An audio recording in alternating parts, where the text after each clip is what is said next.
Bueno, hacemos contacto directo hasta los Estados Unidos de América, en la ciudad de Houston, en Texas, con el panameño, científico panameño, doctor Adán Ríos, que se encuentra en esa ciudad. Doctor Ríos, buen día, ¿cómo está? Buen día, ¿cómo está, Guillermo? Estoy muy bien, gracias.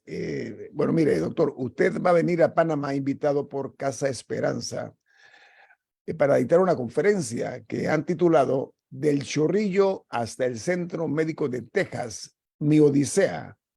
Hábleme un poquito acerca de esa conferencia, doctor Ríos, y también del propósito de Casa Esperanza en llevar a cabo este evento.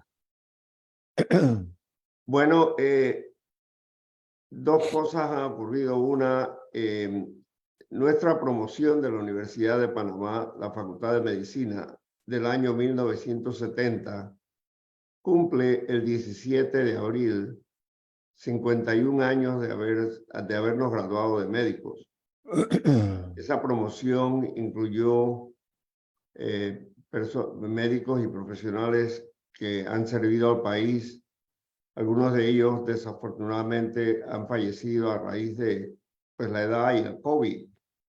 Hubo muertes por COVID.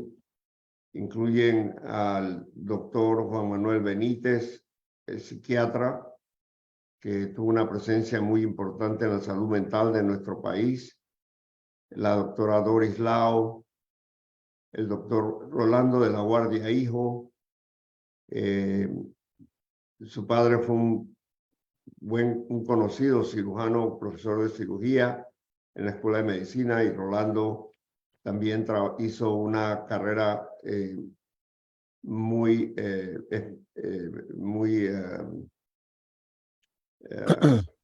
buena en la Caja del Seguro Social. El doctor Rafael Sánchez, el doctor Félix Luciani, Carlos Brandari, quien fuese ministro de Salud y también fue rector de la universidad y decano de la Facultad de Medicina. Así que la doctora Coriaria Wall, quien es patóloga en Carolina del Norte, la doctora Sara Luque, pediatra, Juan Marcos Llerena, un gran profesional, reumatólogo y también el líder profesional muy importante en nuestro país. Así que ha sido una promoción de la cual todos nos sentimos muy afortunados de que tuvimos la oportunidad de ser médicos graduados de la Universidad de Panamá. Y yo en particular cumplo también 40 años de estar trabajando en el Centro Médico de Texas. Estas cosas coincidieron con el deseo de Casa Esperanza de hacer un evento para recaudar fondos. Como ustedes saben, Casa Esperanza ofrece oportunidad a aquellos que no tienen acceso a un hogar estable, de tener una base estable de hogar para gente joven, niños y adolescentes, y al mismo tiempo ofrece con eso lo que se llama la esperanza, la cual a mí en el Chorrillo, por mis 25 años de que viví en el Chorrillo, alguien me preguntó el otro día, oye, ¿por qué vas a hacer eso en Panamá con Casa Esperanza? Le digo, bueno, porque a mí en el Chorrillo lo que me sobraba era la esperanza. Y después de 25 años de estar en un universo que estaba constituido por 4 calles, la avenida A, la avenida B, la calle 21 y la calle 18, tuve la oportunidad de conocer el mundo y se me abrieron puertas muy importantes, todo gracias a la educación y a un hogar. Y yo creo que para muchos de estos niños, Casa Esperanza se constituye en ese hogar y es la oportunidad para ellos de poder alcanzar lo que muchos de nosotros también hemos tenido la oportunidad de tener. Entonces, para mí, realmente es un privilegio y un honor poder contribuir en cualquier forma que yo pueda a que Casa Esperanza continúe trayendo esperanza a nuestros niños en Panamá. Doctor Ríos, Casa Esperanza es una de las más prestigiosas organizaciones no gubernamentales, ONGs, como se les conoce. y va a ser un escenario propicio para que usted exponga acerca de esa realidad que es motivo de reconocimiento, que usted surge de un barrio muy popular, como es el barrio del Chorrillo, y gracias a la educación, como usted muy bien plantea, enhorabuena, gracias a esa educación que le pudieron proveer a sus padres, usted de Chorrillo llega hasta el Centro Médico de Texas. En ese largo camino, doctor Ríos, además de agradecer a la educación, ¿qué otros factores incidieron para lograr ese anhelado propósito de no pocos profesionales de la medicina? Bueno, creo que hay un factor que los griegos llamaban el destino. Yo lo atribuyo a la realidad de la existencia de Dios. Creo que todos tenemos esa misión de encontrar quiénes somos y a qué venimos aquí. Y también la compasión de una sociedad que a lo largo de mi vida he encontrado siempre gente que me ha dado la mano, que me ha ayudado. No es un secreto que yo tengo una gran relación con George Foreman, el campeón mundial de boxeo, y él, quien es también un pastor y conversamos mucho de estos asuntos, siempre me dice, tú sabes que nosotros somos producto de la compasión de mucha gente. Más que lo que nosotros hacemos, es lo que otros hacen por nosotros en ciertos momentos de nuestra vida que nos permiten seguir adelante. Y muchas veces nuestras vidas o carreras pudieran quedar truncadas si no hubiese habido alguien con compasión hacia nosotros. Entonces, ese es, creo yo, el tenor del mensaje que hay que llevar, y de que hay ese misterio de la vida en el cual uno puede contribuir a una persona y muchos años después la persona reflexiona y se da cuenta que fue ese momento el que cambió su vida. Doctor, el fondo que se recaude en este evento, ¿qué día va a ser El evento la es conferencia? el 12 de abril a las 6 de la tarde en el Hotel Sheraton. Básicamente es una conversación en la cual voy a hacer un homenaje a un gran amigo, un gran panameño, Evangelos Cumanis. Él fue dueño de la parrillada Jimmy. Evangelos fue un gran amigo mío, un hermano, más que un hermano. Y su fraternal amigo también, Moche Vidal, quien también falleció. A los tres nos unía la nostalgia por el terruño. Evangelo siempre sintió nostalgia por Grecia, yo siempre he sentido nostalgia por Panamá. La palabra nostalgia, curiosamente, viene de la Odisea, de una palabra griega antigua que se conoce como nostos. Y nostos significa la melancolía, el nostos significa el regreso de uno después que uno sale de su tierra, volver a regresar. Y eso era un gran triunfo para los griegos antiguos, poder salir y regresar. Y para aquellos que no podían regresar, quedaba el dolor de no poder regresar. Y de allí viene la palabra nostalgia, de nostos, que es regresar, y algia, dolor. La nostalgia, pues, es eso. Y en cierto modo, va a ser una narrativa de cómo se dio este viaje, esta odisea, en la cual he podido experimentar cosas que nunca me imaginé que iba a ver y que he podido conocer y poder transmitir algo de estas experiencias a beneficio de Casa Esperanza. Pero, doctor, directamente los fondos recaudados en esta conferencia que va a dictar usted en el Hotel Sheraton, esos fondos van a ser destinados al trabajo infantil, que es un problema social en todo el mundo, doctor Sí, Ríos, en Panamá no es la yo excepción. tengo entendido que todos los fondos que se recauden esa noche van directamente al sostenimiento de las actividades de Casa Esperanza. Sí, pero lo han enfocado en el trabajo infantil, de acuerdo a lo que estuve leyendo, doctor, lo cual es Sí, muy loable. Lo cual es muy loable porque en Panamá los niños, producto de la fragmentación familiar y la situación social, muchos tienen que salir muy temprano en sus vidas a ver cómo subsisten ellos y ayudan a sus familias. Eso es una de las realidades sociales nuestras, ¿no? y hay dos formas de ver hay dos formas de trabajar. Hay el trabajo sano en el cual uno aprende a tener responsabilidad, disciplina, y existe el trabajo de explotación, que yo creo que es lo que realmente Casa Esperanza está combatiendo, promoviendo las oportunidades que promueve entre los niños y adolescentes a los cuales sirven. Doctor Ríos, le agradezco mucho su tiempo. Usted es un hombre muy ocupado. Rubén, diga. ¿Te iba a decir algo, Rubén? Yo quisiera preguntarle al doctor Ríos si está en la línea todavía. Sí está. Que, Panamá fue muy exigente con la graduación de médicos panameños y eso le dio prestigio a la Facultad de Medicina y no permitía que llegaran médicos panameños graduados de afuera de cualquier universidad. ¿Qué puede decirnos ustedes de esa experiencia? Bueno, creo que en su momento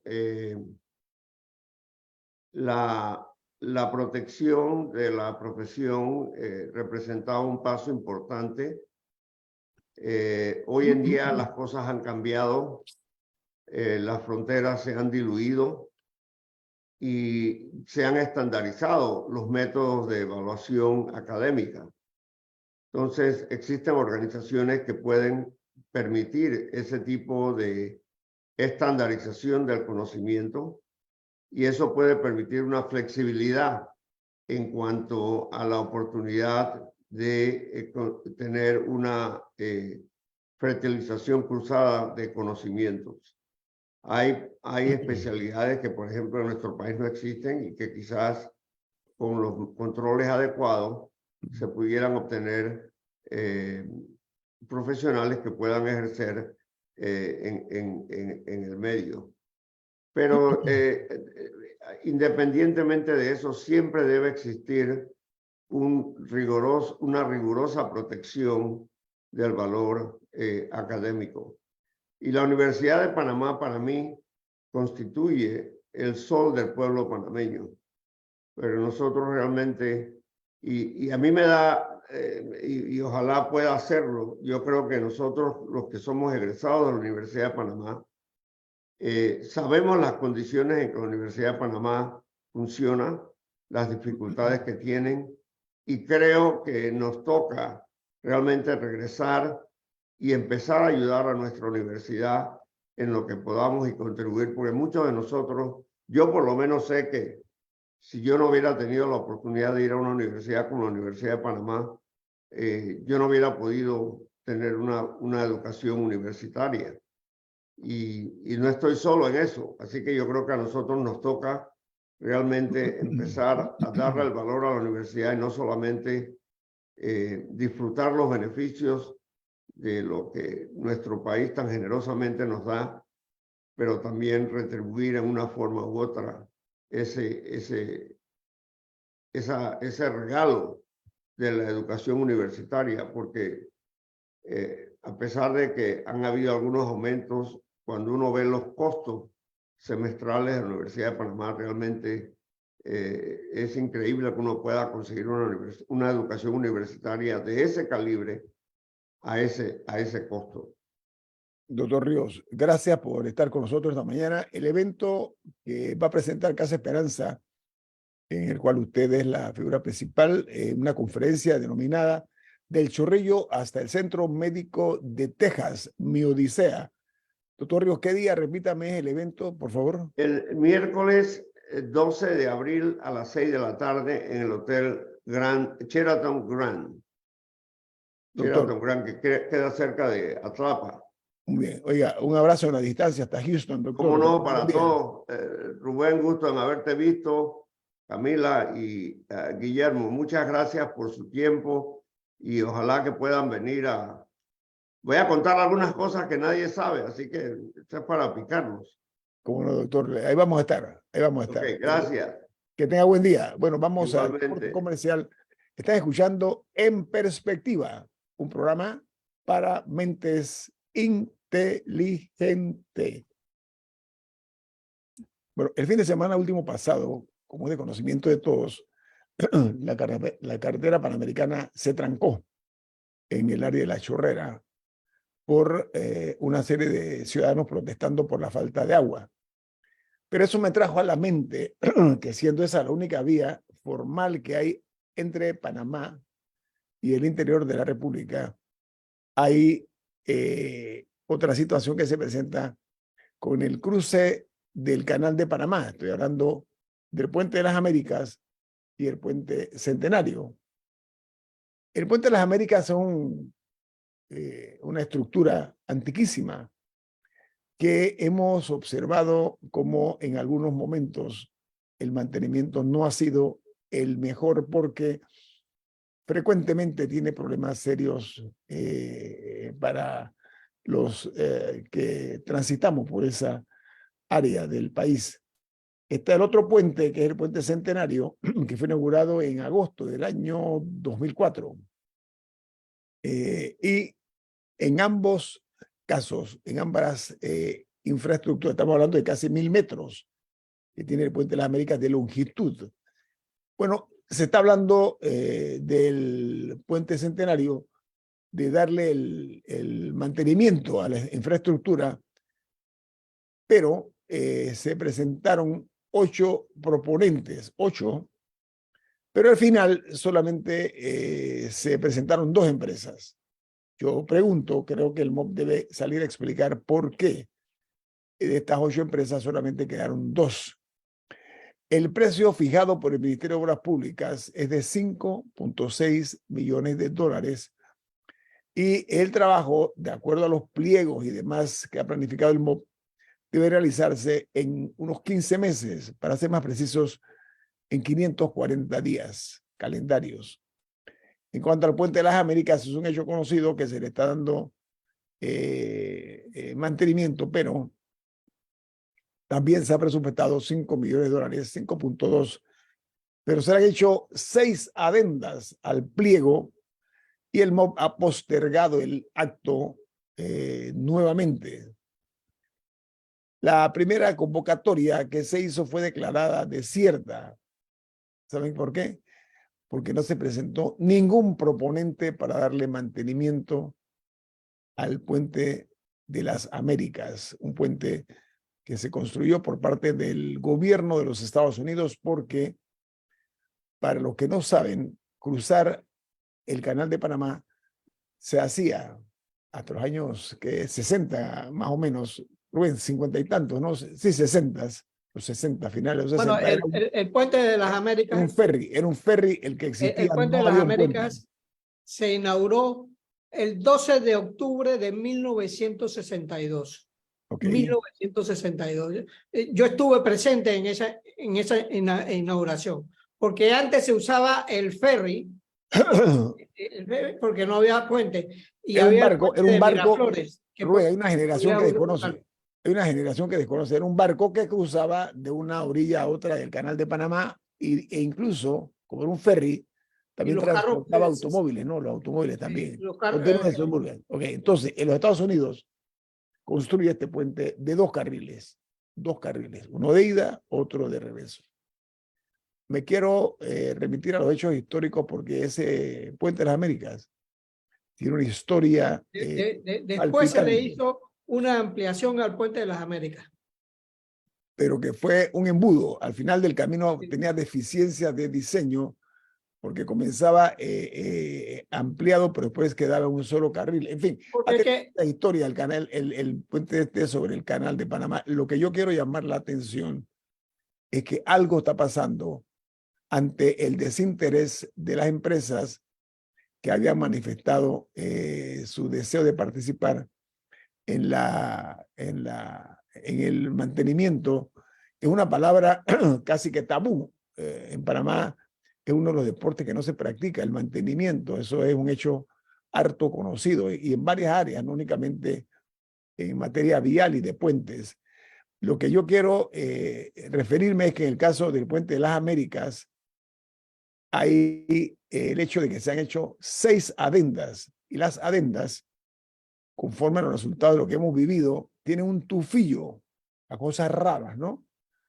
Entonces, lo que me gustaría a mí conocer es que el Ministerio de Obras Públicas explique por qué razón los 2 principales puentes, las 2 principales infraestructuras que tiene nuestro país para cruzar de un extremo al otro del Canal de Panamá han confrontado estos problemas. Repito, el precio que ha fijado el MOP para el mantenimiento del puente de Centenario es de 5.6 millones.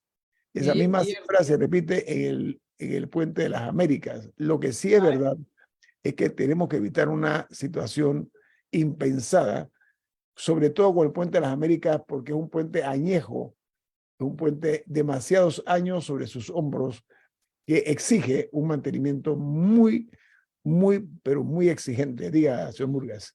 Mira, las empresas panameñas han demostrado tener incapacidad para reconstruir la carretera interamericana.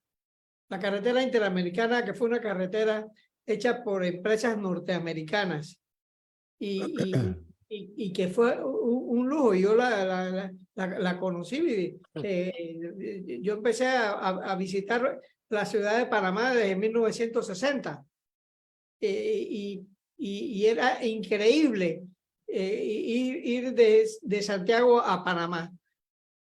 Pero hoy en día, los tramos que ha tenido que hacer para reemplazar la carretera de Chorrera es vergonzoso.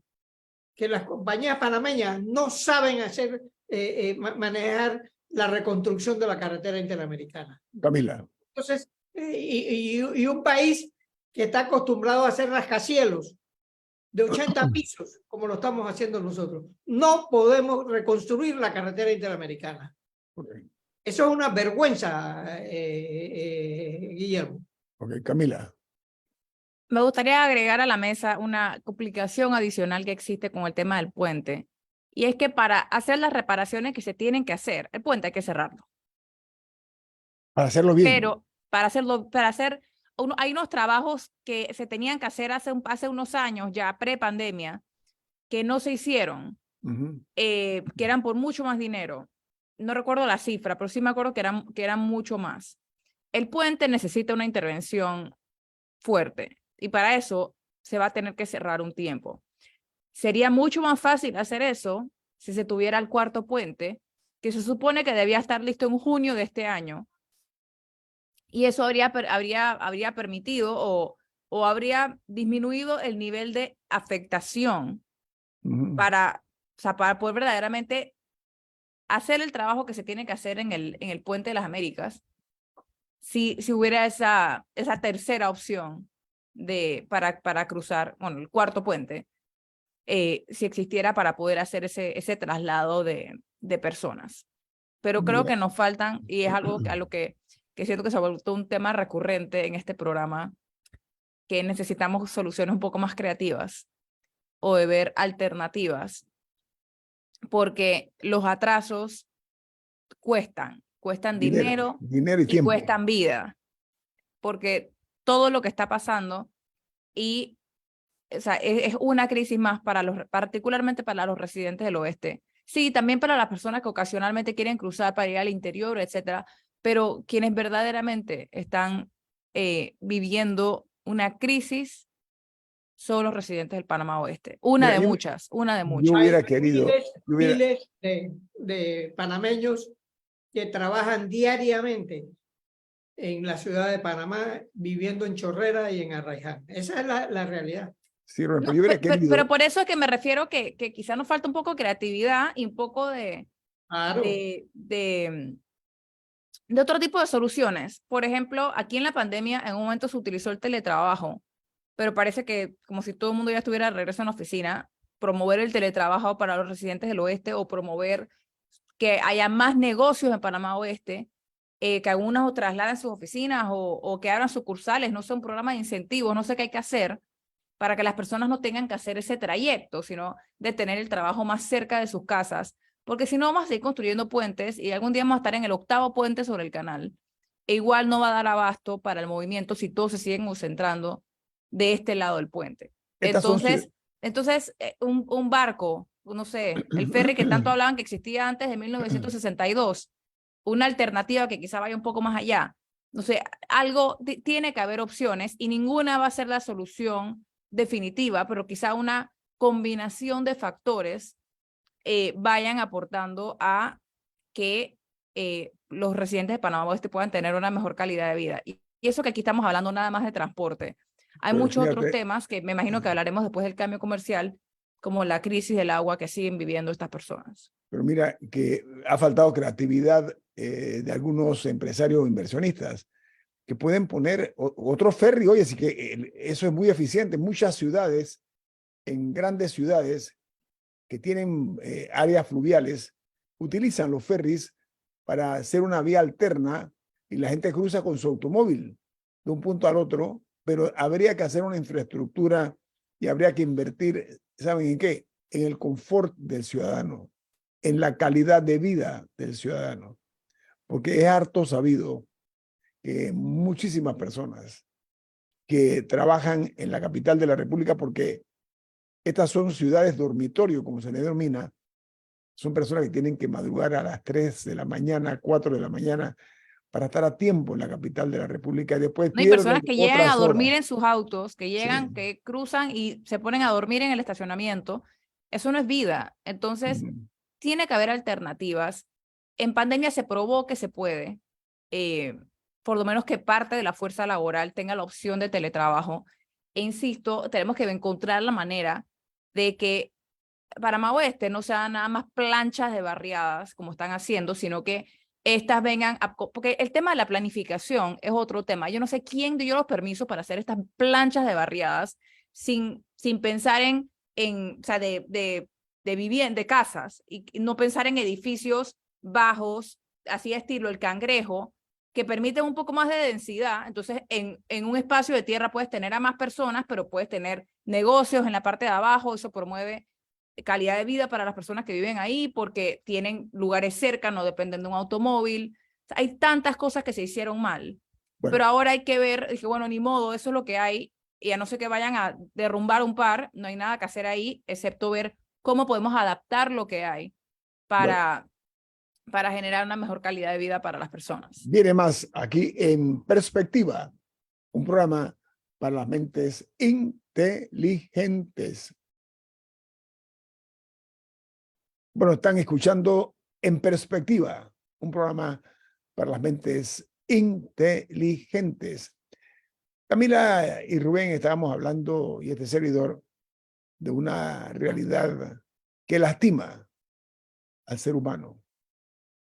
Porque cuando hablamos de viacrucis, eso es lo que todos los días transitan entre el sector oeste y la capital de Panamá, decenas de miles de panameños. Bueno, el único barrio planificado que tuvo Panamá fue el Casco Viejo, Catedral. No, Bellavista también. Vino Bellavista estuvo bien también, Rubén. Bellavista estuvo muy bien eh, planificada. luego vino el barrio de la Exposición, que lo inaugura el presidente Porras. Y lo Como en el plane- 1916 que se estaba haciendo el barrio de la Exposición, algo por allá. Sí, con Porras. Y se hizo una exposición latinoamericana. Y por eso viene el nombre de el barrio de la Exposición. Entonces, nosotros tenemos experiencia planificando y que no la hemos, la destrucción de Porras de el pirata Morgan nos acomplejó a nosotros, ¿no? Porque el pirata Morgan dejó el trauma.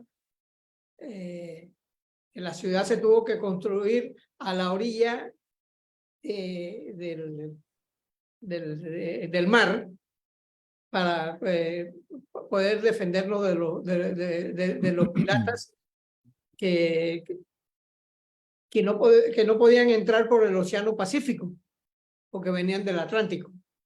Entonces, esas cosas nosotros tenemos que estudiarlas, y a mí me gustaría que los arquitectos conversaran este tipo de cosas y estas experiencias que ya nosotros tuvimos.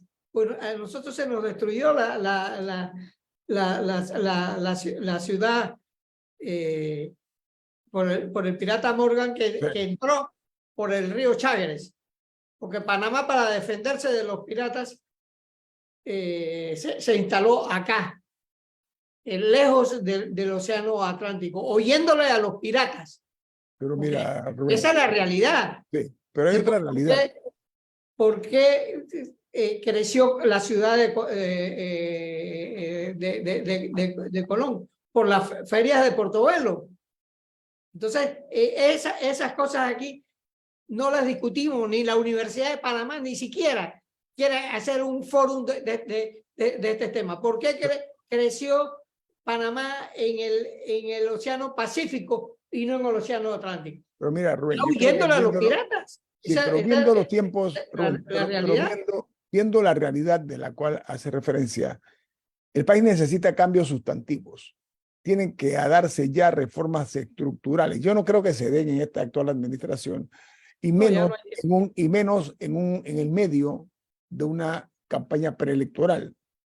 Las reformas estructurales son necesarias. Este país no puede continuar como está. Hay demasiadas preguntas acuciantes, pero sobre todo muchos comentarios sombríos en cuanto a la posición de una mayoría silenciosa que está viendo cómo en Panamá no existe una planificación para realmente encontrar solución a los grandes. Bueno, y ya el Instituto de Planificación tiene un año de existir, porque el director fue designado hace aproximadamente un año, creo que el mismo día de hoy. Lo que pasa es que la política... Pero necesitamos pensar, así como llegamos a hablar del plan maestro del metro, que se hizo hace como 10 años, o más, creo, y que se sabe más o menos cuáles son las líneas, y en general, si bien ha habido modificaciones como el famoso túnel y estaciones que desaparecen de los planes, o que nunca se hacen, en general se está siguiendo una planificación. Asimismo, tenemos que sentarnos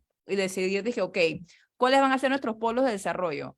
Decidimos que va a ser Santiago o Penonomé o Arraiján o Chorrera o el que sea, y hay que ver cómo se destinan los recursos para que no todo venga hacia la capital, sino que haya personas que en su trayecto mañanero, si el trabajo no les queda dentro del mismo Arraiján o La Chorrera, tengan opciones en Penonomé, o sea, uno para el otro lado, pero no veo esa conversación de cuáles van a ser diferentes ciudades. Uno dice la ciudad, y en general todo el mundo asume la ciudad de Panamá, pero ¿por qué no pensamos en Penonomé? Camila, pero lo que pasa es que hubo presidentes en Panamá que fueron soñadores, digamos. El presidente Juan Demóstenes Arosemena construyó la Normal de Santiago en el centro del país. Y no solo construyó la Normal de Santiago, construyó el Instituto de Artes Mecánicas, que está en divisa de Santiago. Construyó el Instituto Nacional de Agricultura, que está en divisa también. Lo construyó allá. Y eso que nada más duró 3 años en el poder. Y hizo obras tan monumentales como el Instituto Nacional de Agricultura, el Instituto Nacional de Artes Mecánicas y la Escuela Normal de Santiago, que tenía un internado para 800 personas. Imagínate, hizo eso. Eran hombres soñadores de verdad. Rubén, en un Panamá que era pobre. Rubén, en un Panamá que era pobre, no un Panamá como el que tenemos hoy, con una entrada que nos regenera el canal de Panamá y otras cosas más. ¿Saben lo que ocurre, a mi juicio, amigos? Es que el país, nosotros, estamos pagando onerosas facturas de los errores del pasado que han cometido muchísimos funcionarios, incluidos presidentes. Tenemos mucha gente que son parásitos de la economía y del erario nacional. Hay que buscar la manera de crearle avenidas a los jóvenes, oportunidades, estoy hablando, para alejarlos del precipicio de la droga y de del pandillerismo y de lo que es la inseguridad de este país. Las reformas estructurales no pueden esperar más. Ojalá que quien quiera que gane la presidencia en el año 2024 no tenga ningún tipo de obstáculo para hacer los cambios que necesita el país. Porque como vamos, se ha ido degradando de a poco o de a mucho la situación, y la realidad sea dicha, hay que cambiar esa mentalidad de algunos grupos políticos que parecen bandas nómadas, parecen al grupo que acompañaba a Atila, lo que pisan no crece la hierba. Entonces debemos buscar la manera de cambiar esa mentalidad, pero sobre todo de devolverle al país la esperanza. Pero esto se tiene que hacer de una manera planificada. Diga, Camila. No, me gustó mucho la expresión de don Murgas de que nos hacen falta soñadores. O sea, nos falta personas que vean más allá a lo que estamos acostumbrados y pensar un poco más allá de lo que pensamos es posible. Y me gusta un comentario de un oyente aquí que nos escribe. Bueno, el mensaje está bastante largo, voy a leer nada más un pedazo. Aquí, refiriéndose al oeste, dice: hay una estrechez de mente porque teletrabajo, carpool, ferries desde Puerto Caimito y Bacamonte, horarios escalonados, reposicionamiento de las empresas hacia el west, traslado de trabajadores, transporte masivo en buses eficientes, etcétera, son medidas que hace mucho tiempo están en la mente de los residentes de esta área, pero no encuentran consenso entre nuestros gobernantes. No se toman decisiones porque no les afecta. Y yo creo que en resumen es ese: soluciones existen, pero no sé si las personas con el poder de ejecutarlas las están, si están dentro de sus prioridades. Y me gusta la idea también de la posibilidad de comunidades organizadas. Estamos viendo el efecto que están teniendo algunas comunidades del oeste actualmente con el tema del agua, que están ejerciendo presión porque se respeten sus derechos y se les den soluciones reales, que no llegamos a discutir ese tema, pero es una situación muy grave. Y creo que hay que empujar hacia allá. Hay que hacerle presión a los alcaldes, hay que hacerle presión a los representantes, y hay que hacerle presión también para que se tomen estas medidas, sea por parte del Estado o por la empresa privada. Las autoridades locales tienen que jugar su rol, no dedicarse nada más a la politiquería, sino a hacer las cosas que ellos deben saber que es lo que necesitan las comunidades, porque están in situ, están exactamente en las mismas. Y los alcaldes tienen mucha responsabilidad. Por supuesto, y otras autoridades locales también. Bueno, amigos. El problema es que a veces miramos hacia la asamblea, pero mucha de la responsabilidad la deben cargar los alcaldes. Autoridades locales, me refiero a alcaldes, representantes, etcétera. Bueno, amigos, hasta aquí En Perspectiva, un programa para mentes inteligentes.